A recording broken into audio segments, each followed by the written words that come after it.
moderných dejinách sa v tichosti odohral jeden veľký posun. Začal sa v školstve a pokračoval v profesiách, ktoré dnes formujú našu kultúru.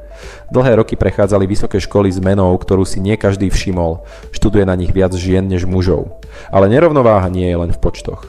Je aj v tom, aké vlastnosti školský systém podporuje. Vzdelávanie dnes oceňuje citlivosť, vyjadrovanie emócií, súlad, spoluprácu, hľadanie harmónie.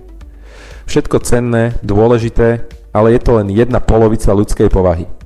Vlastnosti ako súťaživosť, riziko, priamosť, kritika či nesúhlas sú naopak často vnímané ako problém, nie ako príležitosť. Študenti rýchlo pochopia, aké správanie je chválené.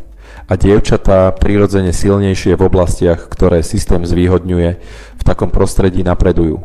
Tam, kde kedysi vládol spor, argument a odvaha postaviť sa tlaku, dnes nastupuje terapeutický jazyk, varovania, protesty pre psychologické bezpečie, obmedzovanie priameho vyučovania, pretože vyvolávanie môže spôsobovať stres.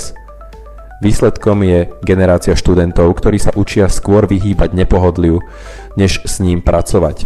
Keď učebňa nahradí disciplínu náladov, keď pocitové kruhy nahradia náročné rozhovory. Vzdelávanie sa posúva od poznania k kolektívnemu emocionalizmu. A opäť, dievčatá v takom prostredí prekvitať môžu. Chlapci však často počúvajú, že ich prirodzená energia, súťaživosť či priamočiarosť sú niečo, čo treba upraviť. Je logické, že vtedy strácajú motiváciu.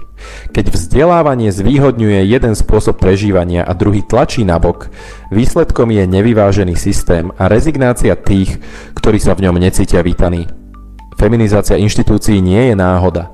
Je to súčet mnohých malých krokov, ktoré podporovali jedny vlastnosti a potláčali iné.